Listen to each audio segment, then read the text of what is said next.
الحمد لله وكفى وسلام على عباده الذين اصطفى أما بعد فأعوذ بالله من الشيطان الرجيم بسم الله الرحمن الرحيم ألف لام ميم الله لا إله إلا هو الحي القيوم نزل عليك الكتاب بالحق مصدقا لما بين يديه وأنزل التوراة والإنجيل بزرگان محترم، سورہ آل عمران کی ابتدائی آیات تھی۔ اس سے پہلے سورہ بقرہ کی تفسیر ہوئی، الحمدللہ مکمل ہوئی۔ اس کے بعد کی صورت سورہ آل عمران کہلاتی ہے اور یہ مدنی صورت ہے، اس کی 200 آیات ہیں۔ سورہ بقرہ سے اللہ تعالیٰ تقریباً 4 صورتوں کو مدنی بیان کیا۔ مدنی صورتوں کو اللہ تعالیٰ نے قرآن مجید کے آغاز میں لے آیا۔ پہلا سورہ بقرہ، سورہ فاتحہ تو مکی ہے، اس کے بعد سورہ بقرہ مدنی ہے، مدنی صورت ہے، پھر اس کے بعد آل عمران وہ بھی مدنی، پھر سورہ نساء، سورہ مائدہ، یہ 4 لگاتار 4 صورتیں مدنیہ ہیں، یعنی ہجرت کے بعد نازل ہوئی ہیں۔ کیا مطلب ہے؟ ہجرت سے پہلے جو نازل ہوئی وہ مکیہ ہیں، یعنی مکے کے زمانے میں ہجرت سے پہلے جو آیات نازل ہوئی وہ مکیہ کہلاتی ہیں، اور ہجرت کے بعد جو آیات اللہ نے نازل کی ہیں وہ مدنیہ کہلاتی ہیں، یعنی مدینہ میں پہنچنے کے بعد۔ یہ مطلب ہو سکتا ہے اصل ہجرت کے بعد جو آیات نازل ہوئی، چاہے مکے میں نازل ہوں لیکن ہجرت کے بعد نازل ہوں تو اسے بھی مدنی کہا جاتا ہے۔ اور مدنی میں خاص طور سے عموماً اللہ تعالیٰ بطور خاص احکامات کو بیان کیا، چونکہ مدینہ پہنچنے کے بعد، ہجرت کے بعد احکامات کی ضرورت تھی۔ عقائد تو بن چکے تھے مکہ مکرمہ میں، تو مکی صورتوں میں اللہ نے عقائد کو بیان کیا، اور عقیدوں میں سب سے بنیادی عقیدہ 3 عقیدہ ہے، بہت اہم عقیدہ۔ ایک ہے اللہ کے ایک ہونے کے بارے میں، اور رسول کے اللہ کے رسول ہونے کے بارے میں، محمد صلی اللہ علیہ وسلم آخری نبی ہیں اور رسول ہیں، یہ رسالت جسے کہتے ہیں وہ، اور آخرت پر ایمان۔ یہ 3 چیزیں اہم ہیں، بنیادی عقائد میں سے ہیں۔ تو مکی صورتوں میں اللہ تعالیٰ بالخصوص ان 3 عقائد کو بیان کرتا ہے، پورے دلائل کے ساتھ سمجھا کر کے اللہ تعالیٰ بیان کرتا ہے، لیکن ضمناً احکامات بھی آ جاتے ہیں۔ لیکن مدنی صورتوں میں بالخصوص اللہ تعالیٰ احکامات کو بیان کرتا ہے، اس لیے کہ مدینہ جانے کے بعد عقائد تو بن چکے تھے، احکامات کی ضرورت تھی، تو اللہ تعالیٰ احکامات کو نازل کیا۔ تو مدنی صورتوں میں احکامات کا ذکر ہوتا ہے، لیکن اس کے ساتھ ساتھ توحید، رسالت، آخرت کو بھی ضمناً بیان کر دیا جاتا ہے، اور اصلاً تو احکامات ہیں مدنی صورتوں میں۔ تو سورہ آل عمران مدنی ہے۔ یہ نام آل عمران رکھا گیا، کیوں آل عمران رکھا گیا؟ اس سے پہلے سورہ بقرہ ہے، اس میں گائے کے، بقرہ کے معنی عربی میں گائے کے واقعے کو بیان کیا، اس نسبت سے اس سورت کا نام رکھ دیا سورۃ البقرہ۔ اب اس میں حضرت عمران علیہ السلام کے خاندان کا ذکر ہے، تو اس لیے آل عمران رکھ دیا۔ حضرت عمران، حضرت موسیٰ علیہ السلام کے والد کا نام بھی عمران ہے، وہ عمران مراد نہیں، بلکہ مریم علیہ السلام کے والد کا نام جو عمران ہے، حضرت عیسیٰ علیہ السلام کی جو والدہ ہیں مریم، ان کے والد گویا حضرت عیسیٰ علیہ السلام کے نانا، ان کا نام عمران ہے، تو یہاں ان کے خاندان کا ذکر ہے، تو یہاں عمران سے وہی حضرت عیسیٰ علیہ السلام کے نانا مراد ہے، مریم کے، حضرت مریم علیہ السلام کے والد جو عمران ہے وہ مراد ہے۔ ان کے خاندان تقریباً 30، 35، 36 آیتوں میں اللہ تعالیٰ نے ان کا ذکر فرمایا شروع میں، انہی کا، حضرت عیسیٰ علیہ السلام کا، مریم کا اللہ تعالیٰ نے ذکر کیا۔ تو آل کے معنی خاندان کے ہیں، عمران کے معنی مریم کے والد، تو آل عمران کا مطلب عمران کے خاندان کا تذکرہ۔ تو ابتدائی آیت میں انہی کا اللہ نے تذکرہ کیا، اس لیے سورت کا نام اس مناسبت سے آل عمران رکھ دیا گیا۔ تو سورہ کا نام سورہ آل عمران ہے۔ اس سے پہلی سورت سورہ بقرہ، اس میں بہت سے احکامات ہیں، لیکن ضمناً اللہ تعالیٰ نے یہودیوں کو بھی خطاب کیا، تو پورا پورا سورہ بقرہ میں تقریباً پونا پارہ سے زائد میں اللہ تعالیٰ پاؤ پارے سے شروع کیا اور پونے پارہ تک تقریباً آدھا پارہ سے زائد یہودیوں سے خطاب کیا، ان کے جو غلط اخلاقیات تھیں، بد اخلاقیاں، ان کا اللہ نے ذکر فرمایا، ان کی جو اللہ کی نعمتوں کے باوجود یہودیوں کی جو نافرمانی اللہ کی ہوئی، اللہ تعالیٰ ان کو یاد دلا کر کے شکر گزاری کی، اپنی فرما برداری کی، اللہ تعالیٰ ان کو دعوت دے رہا تھا۔ تو پورے سورہ بقرہ تقریباً یہودیوں سے خطاب تھا۔ اب سورہ آل عمران میں عیسائیوں سے، جسے ہم نصرانی بھی کہہ سکتے ہیں، عیسائی بھی وہی ہے، نصرانی بھی وہی ہے، مسیحی بھی وہی ہے، انگریز بھی وہی ہے۔ تو انگریزی کو نصرانی بھی بولتے ہیں، عیسائی کہہ دیتے ہیں، مسیحی کہہ دیتے ہیں۔ تو مسیحیوں سے مراد انگریزوں، عیسائیوں سے مراد بھی انگریزوں، تو ان کا تو نصرانیوں سے مراد بھی انگریزی ہے۔ تو چونکہ عیسائی انگریز ہوتے ہیں تو عیسائیوں سے اللہ تعالیٰ نے یہاں خطاب کیا۔ سورہ آل عمران کا خطاب عیسائیوں کے ساتھ ہے، چونکہ ان کے بھی بہت سارے غلط عقائد ہیں۔ اللہ تعالیٰ ان کے غلط عقیدے کو بیان کر کے اسے اللہ تعالیٰ نے دلائل سے سمجھایا، رد کیا کہ تمہارے عقائد غلط ہیں۔ تو سورہ آل عمران مدنی ہے اور اس میں 200 آیات ہیں۔ الف لام میم اللہ لا الہ الا هو الحی القیوم۔ الف لام میم، جیسے سورہ بقرہ الف لام میم سے شروع ہوا، یہ بھی الف لام میم سے شروع ہوا۔ تقریباً دونوں میں مطابقت ہے، دونوں میں مشابہت ہے۔ یہ سورت سورہ بقرہ سے بہت زیادہ مشابہت رکھتی ہے، بیان خطاب میں بھی، بیان میں بھی، اللہ تعالیٰ کے انداز تکلم میں بھی، سب میں تقریباً سورہ بقرہ سے مشابہت ہے۔ تو یہ الف لام سے شروع ہوا، تو سورہ بقرہ بھی الف لام سے شروع، اور الف لام کے بارے میں وضاحت میں نے شروع میں کر دی سورہ بقرہ ہی کے شروع میں کہ وہ حروف مقطعات میں سے ہیں۔ اللہ لا الہ الا اللہ، لا الہ الا ہو، کہ اس کے سوا کوئی معبود نہیں، کوئی عبادت کے قابل نہیں، کوئی عبادت کے لائق ہے ہی نہیں اللہ کے سوا۔ اللہ، یہ لفظ اللہ کا ذاتی نام ہے، جیسے ہر ایک کا ذاتی نام ہوتا ہے، عبداللہ، عبد الرحیم، عبد الرحمن، یہ سب ذاتی نام ہے۔ اگر کسی انسان کے کوئی لفظ کسی انسان کے وصف پر دلالت کرے، اس سے وصف کا معنی ظاہر ہو تو اسے صفاتی معنی کہتے ہیں۔ جیسے آپ صلی اللہ علیہ وسلم کے 2 نام ہیں، محمد ایک ہے، احمد ایک ہے۔ محمد آپ کا ذاتی نام ہے، جیسے ہر انسان کا ذاتی نام عبداللہ، عبد الرحمن ہے، ویسے آپ صلی اللہ علیہ وسلم کا ذاتی نام، اصلی نام، ذاتی نام وہ محمد ہے، اور احمد یہ آپ کا صفاتی نام ہے، وصفی نام ہے۔ یعنی سب سے زیادہ تعریف کرنے والے، اللہ تعالیٰ کی سب سے زیادہ تعریف کرنے والے کو احمد کہتے ہیں، عربی میں اس کا معنی ہے، تو اس میں تفضیل کا صیغہ ہے احمد، سب سے زیادہ تعریف کرنے والے۔ تو یہ آپ صلی اللہ علیہ وسلم کا وصفی نام ہے، لیکن ذاتی نام محمد ہے آپ صلی اللہ علیہ وسلم کا۔ اسی طرح اللہ تعالیٰ کے وصفی نام بہت ہیں، جیسے سورہ قرآن کے آخر میں بھی اللہ کے 99 نام لکھے گئے ہیں، وہ سب وصفی نام ہیں، اور بھی وصفی نام اللہ تعالیٰ کے سینکڑوں کی تعداد میں ہیں، لیکن 99 وہاں لکھا گیا ہے، اور بھی بہت زائد ہیں۔ لیکن حقیقی نام اللہ کا وہ اللہ ہے۔ تو اللہ یہ اللہ کا ذاتی نام ہے، اصلی نام ہے، لا الہ الا ہو، اس کے سوا کوئی معبود نہیں۔ یعنی اللہ تعالیٰ یہاں معبود حقیقی کی نفی کر رہا ہے۔ معبودان باطل تو ہیں دنیا میں، پتھر کو پوجنے والے، درخت کو، گدھے کو، ہر چیز کی پوجا کرنے والے موجود ہیں،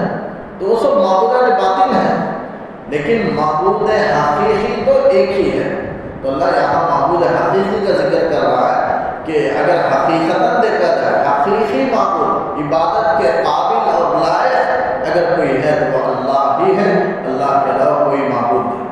الحی، وہ زندہ ہے۔ یہاں اللہ تعالیٰ شروع ہی سے یہ عیسائیوں کی تردید کے لیے لفظ لایا، اپنے صفاتی نام میں 2 صفت کا اللہ نے یہاں تذکرہ کیا، ایک ہے حی، ایک ہے قیوم۔ حی کے معنی زندہ، اللہ زندہ ہے، پہلے سے ہے اور اب موجود ہے اور ہمیشہ ہمیشہ رہے گا، کبھی اس کے لیے فنا نہیں۔ اللہ کا موجود ہونا ضروری ہے، اس لیے کہ پوری کائنات کا نظام چلا رہا ہے، پوری مخلوق کو اللہ سنبھال رہا ہے، دیکھ رہا ہے، تو اس کا زندہ رہنا واجب ہے۔ اللہ کا موجود ہونا واجب ہے، اسے واجب الوجود کہتے ہیں، جس کا موجود ہونا بہت ضروری ہے۔ اگر وہ نہیں تو ساری چیزیں نہیں، فنا و برباد ہو جائیں گی۔ تو اللہ زندہ ہے، کل من علیہا فان، ہر ایک چیز فنا ہونے والی ہے۔ وَيَبْقَى وَجْهُ رَبِّكَ تیرے رب کی ذات باقی رہے گی جو ذوالجلال والاکرام ہے۔ اللہ ذوالجلال والاکرام یہ اسی کی ذات باقی رہے گی، وہ اسے کبھی فنا نہیں، وہ ہمیشہ ہمیشہ رہے گی، ہمیشہ سے ہے جس کی کوئی شروع ہی نہیں، اور ہمیشہ رہے گا جس کی کوئی آخر انتہا لاسٹ نہیں ہے، وہ ہمیشہ رہے گا۔ وہ ایک ذات ہے جو ہمیشہ اس کا رہنا ضروری ہے، الحق۔ یہ ایک صفت اللہ تعالیٰ نے بیان کی۔ یہ کیوں بیان کی؟ عیسائیوں کی تردید کے لیے۔ عیسائی حضرت مسیح علیہ السلام یعنی عیسیٰ علیہ السلام کو، ان کو مسیح بھی کہتے ہیں وہ، تو عیسیٰ علیہ السلام کو خدا مانتے ہیں یا خدا کا بیٹا مانتے ہیں یا تین خداؤں میں ایک خدا مانتے ہیں، تو بہرحال خدا کا درجہ دیتے ہیں۔ تو اس لیے اللہ تعالیٰ نے کہا وہ کیسے خدا ہو سکتے ہیں جبکہ وہ مر گئے، انتقال کر گئے، وہ مر گئے ان کے عقیدے کے مطابق۔ ان کا یہ عیسائیوں کا یہ عقیدہ ہے کہ حضرت عیسیٰ علیہ السلام کو صلیب پر چڑھا دیا گیا، صلیب پر چڑھا کر کے ان کی جان لے لی گئی، اب وہ انتقال کر گئے، ان کے عقیدے کے مطابق وہ مر گئے۔ لیکن ہمارا عقیدہ ہے کہ وہ آسمان پر اٹھا لیے گئے۔ اللہ نے انبیاء کے اللہ حفاظت کرتا ہے دشمنوں سے، دشمن پیچھا کرتے ہوئے ان کے تعاقب میں رہے، چونکہ وہ ایک خدا کی دعوت دے رہے تھے تو سب دشمن ہو گئے اور سب آپ کے پیچھے لگ گئے، تو آپ کی حفاظت کے لیے اللہ نے آسمان پر آپ کو اٹھا لیا، حضرت عیسیٰ علیہ السلام کو، اور قیامت کے قریب آئیں گے۔ اب اس پر کوئی اعتراض نہیں کر سکتا، اب تو نبیوں کا سلسلہ ختم ہو گیا، تو عیسیٰ علیہ السلام کیسے آئیں گے؟ وہ بھی نبی ہیں، تو آپ صلی اللہ علیہ وسلم کی نبوت کیسے ختم نبوت ہوگی؟ آپ صلی اللہ علیہ وسلم کی ختم نبوت ہو گئی، آپ آخری نبی ہیں۔ عیسیٰ علیہ السلام آئیں گے تو صرف آئیں گے نبی کے حیثیت سے، لیکن آپ صلی اللہ علیہ وسلم کی شریعت پر عمل کریں گے۔ اگر وہ اپنے توریت و انجیل پر عمل کرے تب اعتراض کر سکتے ہیں کہ آپ صلی اللہ علیہ وسلم کے بعد بھی حضرت عیسیٰ علیہ السلام آتے ہیں تو آخری نبی آپ صلی اللہ علیہ وسلم نہیں ہوئے، ایسا اعتراض ہو سکتا، لیکن ایسا نہیں ہوگا۔ کیوں نہیں ہوگا؟ اس لیے کہ حضرت عیسیٰ علیہ السلام قرآن حدیث پر عمل کریں گے، توریت و انجیل پر عمل نہیں کریں گے۔ اسی کو قرآن نے دوسری جگہ فرمایا وَيُعَلِّمُهُ الْكِتَابَ وَالْحِكْمَةَ وَالتَّوْرَاةَ وَالْإِنجِيلَ۔ اللہ تعالیٰ وعدہ کر رہا ہے کہ حضرت عیسیٰ کو اللہ سکھائے گا قرآن و سنت بھی، جو آسمان سے جب اتریں گے قیامت کے قریب تو وہ اللہ تعالیٰ ان کو قرآن و سنت سکھائے گا، قرآن و سنت کے مطابق دنیا میں وہ زندگی کو گزاریں گے، اور توریت انجیل کو بھی اللہ سکھائیں گے۔ اللہ تعالیٰ کو وعدہ فرمایا، وہ تو سکھا دیا، اسی کے مطابق وہ رہنمائی کر رہے ہیں توریت انجیل کے مطابق، دونوں کو وہ جانتے تھے حضرت عیسیٰ علیہ السلام، اور اسی کے مطابق رہنمائی کر رہے تھے، لیکن قوم دشمن ہو گئی تو وہ تو سیکھ لیے، لیکن قرآن حدیث کو اللہ تعالیٰ سکھائیں گے۔ قرآن میں اسی کا اللہ نے ذکر کیا، قرآن کی آیت ہے وَيُعَلِّمُهُ الْكِتَابَ، اسی صورت کی آیت ہے، آگے کی آیت ہے۔ تو ایک حی اللہ کا ذکر فرمایا، زندہ۔ تو اللہ تعالیٰ عیسائیوں سے سوال کر رہا ہے کہ تم کیسے عیسیٰ علیہ السلام کو خدا مانتے ہو جبکہ تمہارے عقیدہ ہے کہ وہ تو مر گئے، اور خدا تو مر ہی نہیں سکتا، خدا کا زندہ رہنا ضروری ہے، اس لیے کہ خدا پوری دنیا کے نظام کو چلانے والا ہے اور نظام کو سنبھالنے والا ہے، اس کا موجود ہونا بہت ضروری ہے۔ خدا کبھی مر نہیں سکتا، خدا پر کبھی موت طاری نہیں ہو سکتی، خدا ساری قوتوں کا مالک ہوتا ہے۔ لہٰذا حضرت عیسیٰ کیسے خدا ہو گئے جبکہ وہ مر گئے؟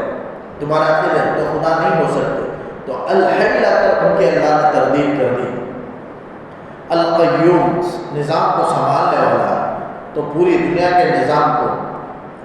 اوپر رہ کر کے اللہ تعالیٰ پوری دنیا کے نظام کو سنبھال رہا ہے۔ یہ پہلے سمجھنا ذرا مشکل ہو سکتا ہے، لیکن آج کے حساب سے ریموٹ کنٹرول سے آسان ہے سمجھنا۔ آدمی کہیں ہوتا ہے، اس کی چیز کہیں چل رہی ہوتی ہے کہیں، لیکن آدمی پریشان ہوتا ہے کہ وہ کیسی چیز چل رہی ہے، بعد میں پتہ لگتا ہے کہ وہ ریموٹ کنٹرول ہے، آدمی اس کے ذریعے سے کنٹرول کر رہا ہے۔ تو آج وہ چیز ہو گئی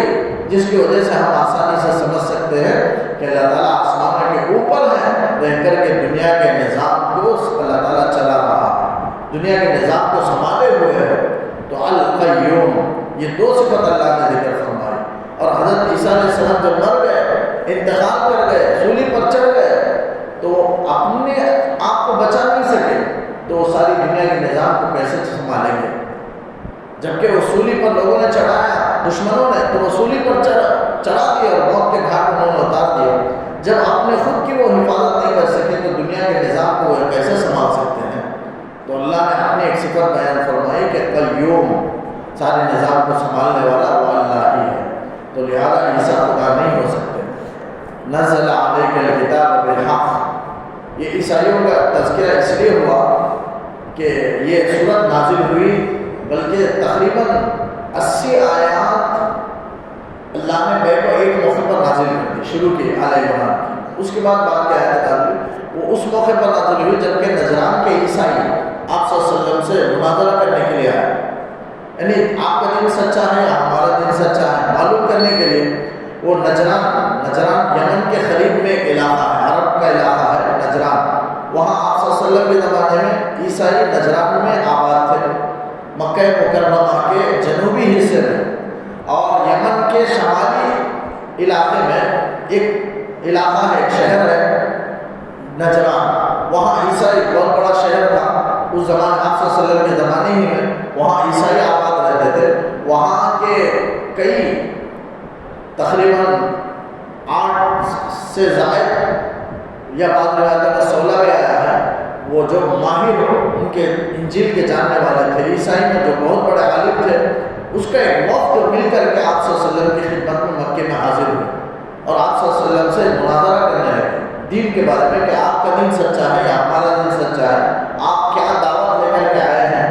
آپ سے مناظرہ کرنے کے لیے وہ وفد آئے تو آپ صلی اللہ علیہ وسلم نے ان کا احترام کیا، چونکہ وہ پورے مذہب کے بڑے پیشوا تھے اور پورے لوگوں نے بھی بڑا احترام کیا اور آپ صلی اللہ علیہ وسلم سے بات چیت ہوئی۔ آپ نے فرمایا کہ ٹھیک ہے، توریت اللہ نے نازل کی ہے، میں اللہ کا نبی ہوں اور آخری نبی ہوں، مجھ پر بھی اللہ کتاب نازل کر رہا ہے اور یہ آخری کتاب ہے، اور اس سے پہلے جو تمہاری کتابیں وہ سب منسوخ ہو گئیں، اب یہ قرآن آنے کے بعد اس سے پہلے ساری کتابیں منسوخ ہیں، یعنی اس پر عمل کرنا غلط ہے۔ اب قرآن مجید آ گیا ہے، قیامت تک کے لیے یہی کتاب ہے، لیکن انہوں نے نہیں مانا، بہت مباحثہ بڑھ گیا، تو مباحلے کے لیے آپ صلی اللہ علیہ وسلم نے دعوت دی۔ مباحلہ کہتے ہیں اسی سورت کے آخر اسی پارے میں، تلک الرسل میں تیسرے پارے میں پونا پارہ ثلاثہ کی صفحے میں وہ مباحلے کی دعوت کا ذکر ہے۔ آپ صلی اللہ علیہ وسلم نے مباحلے کی دعوت دی، یعنی اگر تم اپنے دین کو سچا مانتے ہو اور میں کہہ رہا ہوں کہ دین اسلام سچا ہے، تم کہہ رہے ہو کہ عیسائیت سچا ہے،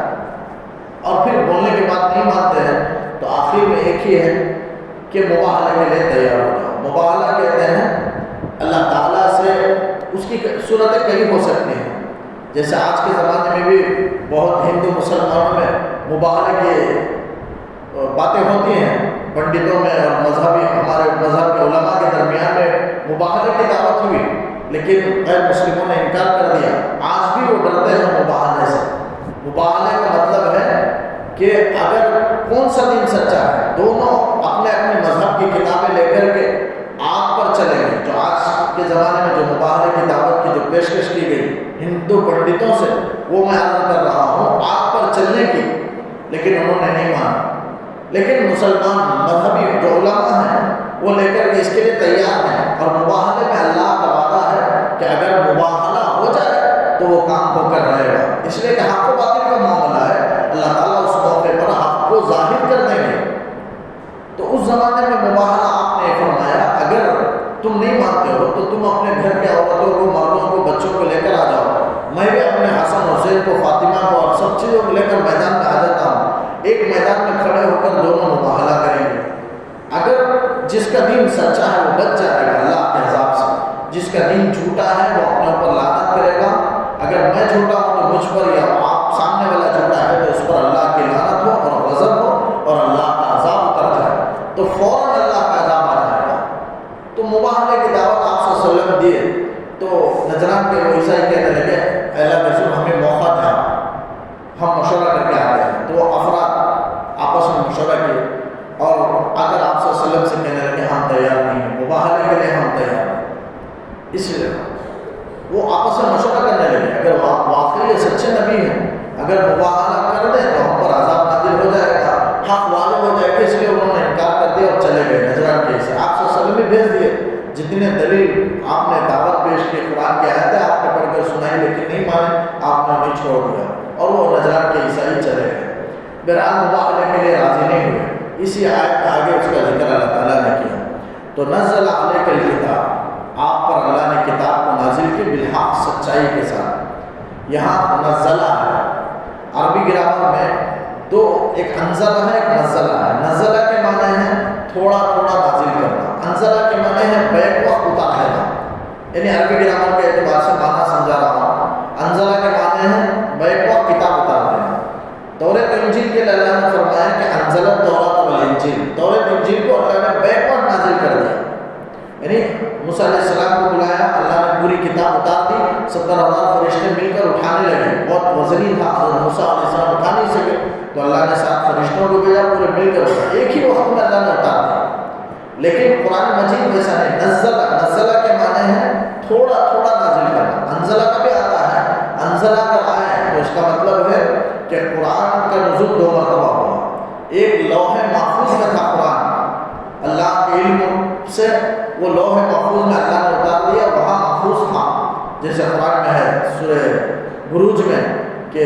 انہ لقرآن مجید بل هو قرآن مجید فی لوح محفوظ، وہ قرآن مجید لوح محفوظ میں تھا۔ لوح محفوظ آسمان دنیا کے سب سے اوپر میں ساتھ آسمان اللہ کے پاس ہے، لوح محفوظ اس میں قرآن تھا، وہاں سے اللہ نے اٹھا کر آسمان دنیا میں ایک فرشتوں کی عبادت کی جگہ ہے بیت معمور، وہاں اللہ نے، جیسے دنیا میں بیت اللہ ہے، مکہ ہے بیت اللہ جہاں لوگ طواف کرتے ہیں انسان، اسی کے برابر میں آسمان اول پر ایک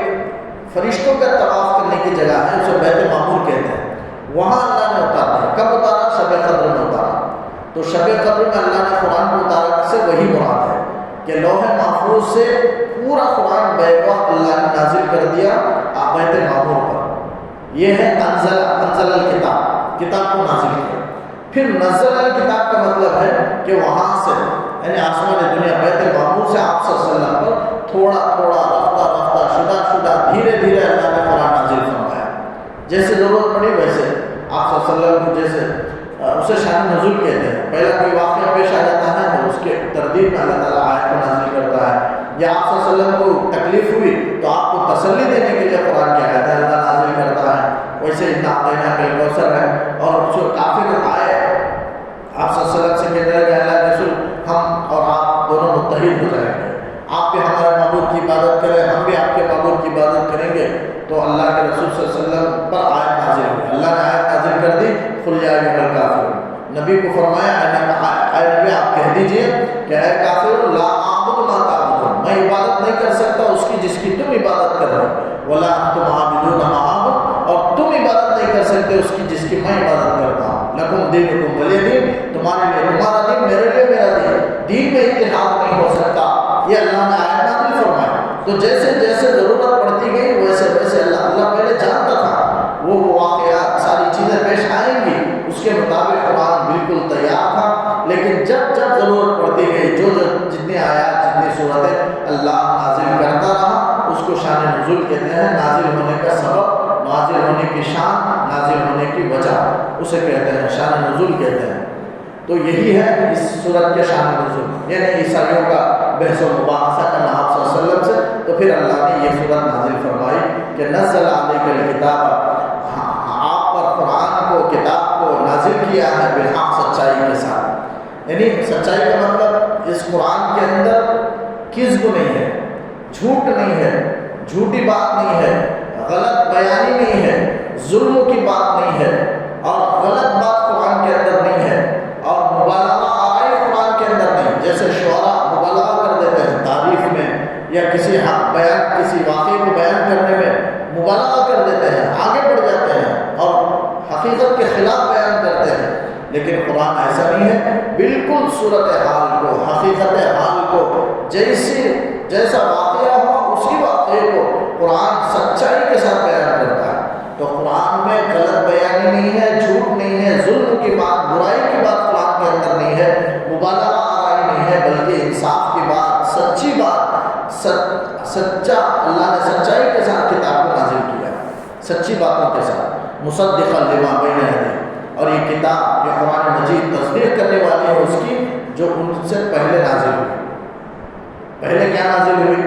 اسی کو فرمایا وَأَنزَلَ التَّوْرَاةَ وَالْإِنجِيلَ، تورات و انجیل کو اللہ نے نازل کیا۔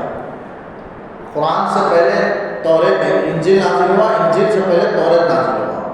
اب یہ سب آسمانی کتابیں ہیں، آسمانی کا مطلب اللہ نے آسمان سے اتارا ہے اپنے نبی پر، تو موسیٰ علیہ السلام پر اللہ نے توریت اتارا، عیسیٰ علیہ السلام پر اللہ نے انجیل اتارا، تو یہ دو کتابیں۔ اس زمانے میں مذہب یہودیت ہی صحیح مذہب ہے، اور حضرت عیسیٰ آ گئے تو یہودیت ختم، اب عیسائیت صحیح مذہب ہے۔ حضرت عیسیٰ کہنے لگے عیسیٰ کو اللہ کا نبی مانو اور اللہ کو ایک مانو، یہی ان کا سچا دین تھا، اور حضرت عیسیٰ یہی کہتے تھے، ہر نبی یہی کہتے تھے کہ اللہ کو ایک مانو، تو اور ساتھ میں کہتے تھے مجھے اللہ کے نبی مانو۔ تو عیسیٰ علیہ السلام بھی آیا، اللہ نے انجیل، اس زمانے میں وہی صحیح مذہب تھا، لیکن قرآن آ گیا تو قرآن صحیح کتاب ہے، وہ بھی صحیح کتاب ہے، توریت و انجیل بھی،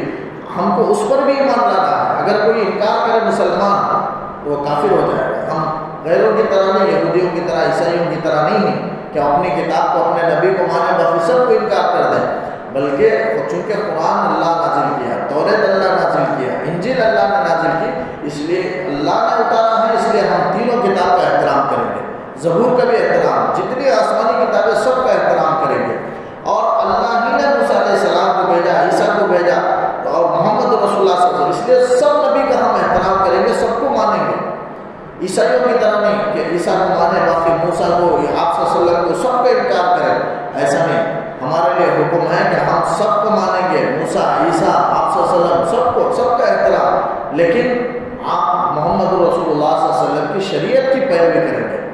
موسیٰ علیہ السلام کی شریعت کی نہیں، عیسیٰ علیہ السلام کی شریعت کی نہیں، اس لیے کہ منسوخ ہے، لیکن مانیں گے سب کو۔ اسی طرح کتاب سب مانیں گے، توریت کو مانیں گے، زبور کو مانیں گے، انجیل کو مانیں گے، قرآن کو مانیں گے۔ کسی کا انکار کرے تو کافر ہو جائے گا، اس لیے کہ قرآن تصدیق کر رہا ہے کہ وہ کتابیں آسمانی کتاب ہے، اور وہ کتابیں صحیح کتاب ہے، تو وہ آسمانی کتاب، تو یہودی اہل کتاب ہیں، یعنی کتاب والے ہیں، ان کو بھی اللہ نے توریت دی کتاب، اور عیسائی وہ بھی اہل کتاب ہے، اللہ نے انجیل اور کتاب ان کو دی تھی، اور ہم بھی اہل کتاب ہیں، قرآن کتاب اللہ نے ہم کو نازل فرمائی، ہم کو عطا فرمائی، تو تینوں اہل کتاب میں اب جو دین اسلام ہے وہی سچا مذہب ہے۔ اب لوگ جو کہتے ہیں کہ دین اسلام تو 1400 سال کا دین ہے، لیکن اس سے پہلے بہت سے عیسائیوں کا، یہودیوں کا بہت پرانا دین ہے، بالکل پرانا تو ہے، لیکن یاد رکھیں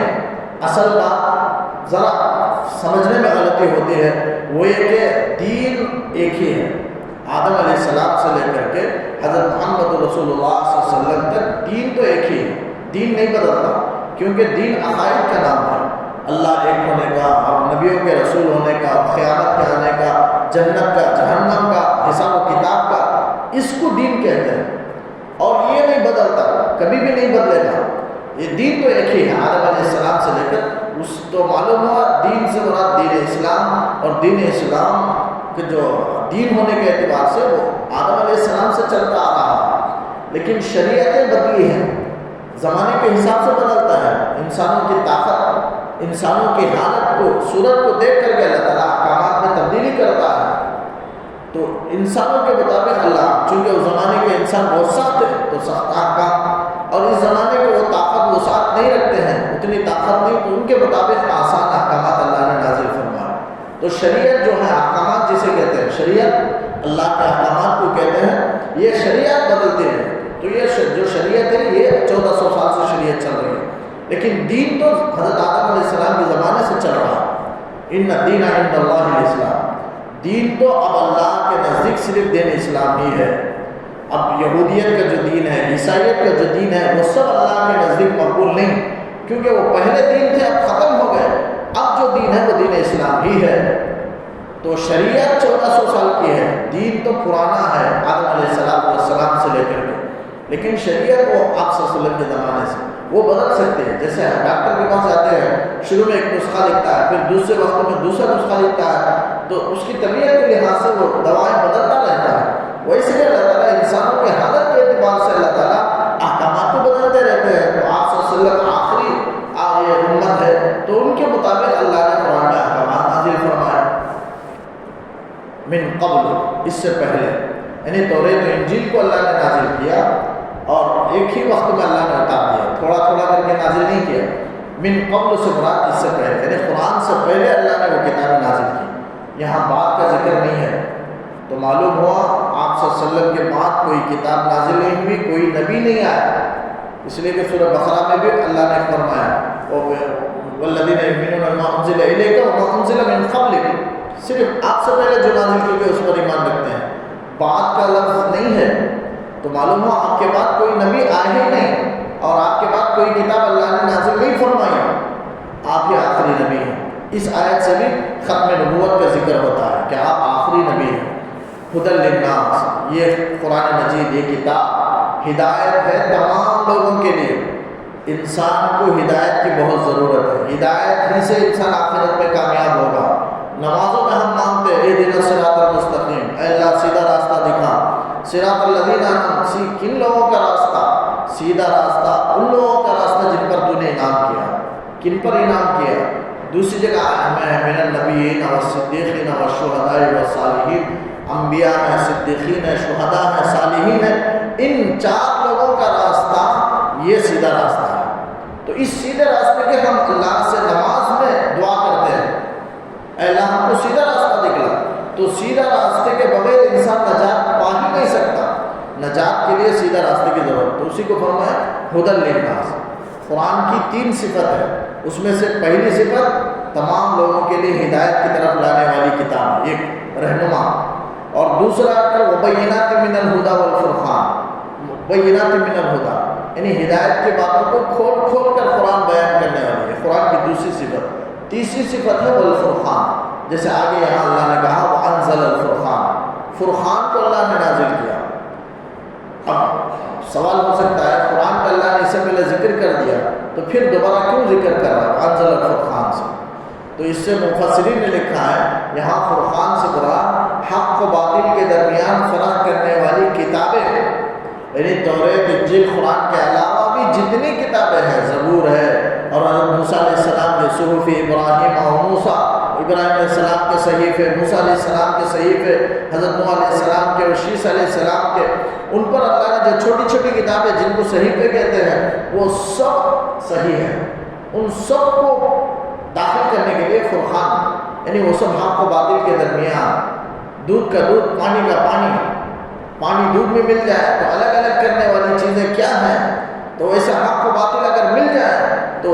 فرق کرنے والی چیز وہ قرآن ہے۔ قرآن کو اگر آدمی پڑھے گا تو حق بھی واضح ہو جائے گا، باطل بھی واضح ہو جائے گا، تو وہ یہی فرقان ہے۔ وانزل الفرقان، اللہ نے فرقان کو نازل کیا۔ تو قرآن آج کے زمانے میں قرآن ہی فرقان ہے۔ قرآن کا 2 نام ہے، قرآن مجید بھی ہے، فرقان حمید بھی ہے۔ قرآن مجید وہ قرآن میں سورہ برود میں بل ہوا قرآن مجید، اس لیے اس کا نام قرآن مجید رکھ دیا گیا، اور فرقان حمید بھی ہے، یہ حق و باطل کے درمیان فرق کرنے والی کتاب ہے۔ ان الذین کفروا بآیات اللہ، بلا شبہ جو اللہ کے آیات کے ساتھ جو کفر کیے، لہم عذاب شدید، ان کے لیے سخت عذاب ہے۔ واللہ عزیز ذو انتقام، اللہ غالب ہے، یعنی غالب ہے کا مطلب مضبوط طاقت والا ہے، بڑی قوت والا ہے، مضبوط قبضوں والا ہے، اور سب پر غالب ہے۔ کوئی ساری دنیا کی طاقتیں مل کر کے اسے کمزور نہیں کر سکتی، اس پر غالب نہیں آ سکتی، اس پر فتح حاصل نہیں کر سکتے، بلکہ اللہ ہی غالب ہے، اللہ ہی سب پر بلند ہے۔ یعنی مطلب ہے کہ کل قیامت کے دن اللہ تعالیٰ اپنے وعدوں کو پورا کرے گا تو پورا کرنے کو سے کوئی روکنے والا نہیں ہوگا، اور کوئی اللہ تعالیٰ سزا دینا چاہے اور وعید اللہ وعیدوں کو پورا کرنا چاہے تو وعید کو پورا کرنے سے کوئی چیز، کوئی انسان، کوئی ذات روکنے والی نہیں ہے، کوئی مانع نہیں ہے۔ واللہ عزیز، اللہ غالب ہے، ذو انتقام، بدلہ لینے والا ہے، یعنی نافرمانوں کو اللہ تعالیٰ سزا دینے والا ہے۔ ان اللہ لا یخفی علیہ شیء فی الارض ولا فی السماء، بلا شبہ اللہ تعالیٰ پر کوئی چیز مخفی نہیں ہے، زمین میں بھی آسمان میں بھی۔ زمین میں آسمان میں اس لیے تذکرہ کیا کہ انسان کی نگاہ اوپر گئے تو آسمان تک، نیچے گئے تو زمین تک، اس لیے اللہ نے اس کا تذکرہ کیا، ورنہ آسمانوں کے اوپر کی بھی کوئی چیز مخفی نہیں ہے، اور زمینوں کے نیچے بھی اللہ سے کوئی چیز مخفی نہیں، اللہ سب کو جانتا ہے۔ مخفی کا مطلب پوشیدہ نہیں ہے اللہ سے کوئی چیز، ایسا نہیں ہے کہ اللہ نہیں جانتا، ایسا نہیں، ہر کلی چیز کو بھی جانتا ہے، ہر جزئی چیز کو بھی، چھوٹی سی چھوٹی چیز کو بھی اللہ جانتا ہے۔ انسان کے دل میں کوئی خیال پیدا ہوا اسے بھی اللہ تعالیٰ جانتا ہے، درخت سے کوئی پتا گر رہا ہے وہ بھی اللہ، اسے وہ علم بھی اللہ تعالیٰ کو ہے۔ تو ہر جزئی چیز کا بھی علم ہے، ہر کلی چیز کا بھی علم ہے، آسمان و زمین کے اوپر کا بھی نیچے کا بھی۔ لیکن چونکہ انسان کے حص میں وہ آسمان و زمین ہی ہے، اس لیے آسمان و زمین کا اللہ نے تذکرہ کیا، ورنہ سب چیزوں کو اللہ جانتا ہے۔ زمین کے نیچے کیا ہے ہم نہیں جانتے، اللہ تعالیٰ جانتا ہے۔ لیکن آپ صلی اللہ علیہ وسلم کو اللہ اگر بتایا ہے تو آپ صلی اللہ علیہ وسلم بتائے ہیں۔ جیسے حدیث میں ابو داؤد کی، جیسے ابھی چند دنوں پہلے میں حدیث میں نے پڑھائی تھی وہ ابو داؤد کی، آپ صلی اللہ علیہ وسلم نے حدیث میں فرمایا کہ سمندر کا سفر بلا ضرورت نہ کرے سوائے 3 شخصوں کے، حج کرنے والا، عمرہ کرنے والا، اللہ کے راستے میں جہاد کرنے والا۔ یعنی دین کی مجبوری کی وجہ سے یا کسی نیک عمل کرنے کے لیے آدمی بدرجہ مجبوری بدرجہ ضرورت اگر سفر کرنا چاہے تو دریا کا سفر کرے، ورنہ دریا کا سفر خطرناک ہے خشکی کے سفر کے مقابلے میں۔ آپ صلی اللہ علیہ وسلم نے فرمایا دریا کا سفر، اب اس کی وجہ آپ صلی اللہ علیہ وسلم نے بیان فرمائی کہ سمندر کا سفر خطرناک کیوں ہے؟ اس لیے ہے کہ سمندر کے نیچے آگ ہے اور آگ کے نیچے سمندر ہے۔ اللہ کے رسول صلی اللہ علیہ وسلم نے فرمایا سمندر ہے، پانی ہے، اس کے نیچے آگ ہے، اور آگ کے نیچے پھر پانی ہے۔ آپ نے اس کی وجہ ابو داؤد میں آپ نے بیان فرمائی، تو خطرناک ہے۔ بس اللہ تعالیٰ نے آپ کو اتنا علم دیا وحی کے ذریعے سے، اور آپ صلی اللہ علیہ وسلم نے اس کو بتائی، یعنی مطلب سفر کر سکتا ہے آدمی، لیکن زیادہ سفر نہ کرے، بلا ضرورت سفر نہ کرے، یہ مطلب ہے آپ صلی اللہ علیہ وسلم کے کہنے کا۔ هو الذی یصورکم فی الارحام کیف یشاء، ایک آیت ہے، اپنی بات ختم کرتا ہوں کہ وہی ذات ہے، یعنی ان اللہ لا یخفی، کر اللہ تعالیٰ یہ بتانا چاہتا ہے کہ حضرت عیسیٰ علیہ السلام پوری چیز نہیں جانتے، دنیا کی سب چیزوں کا علم ان کو نہیں ہے۔ آپ صلی اللہ علیہ وسلم پوچھے عیسائیوں سے کیا حضرت عیسیٰ کو ساری چیزوں کا علم ہے؟ تو انہوں نے کہا نہیں۔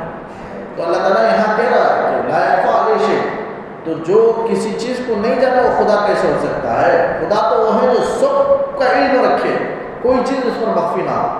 اور پھر هو الذی یصورکم فی الارحام کیف یشاء، وہی ذات ہے جو رحموں میں، ماں کے رحم میں جیسے چاہے شکل بنا سکتا ہے، مرد کی ہو، عورت کی ہو، کالا ہو، گورا ہو، جیسے چاہے اللہ تعالیٰ انسان کی شکل ماں کے رحم میں بنا سکتا ہے۔ یہ خدا ہی کر سکتا ہے، خدا کے علاوہ کوئی نہیں کر سکتا۔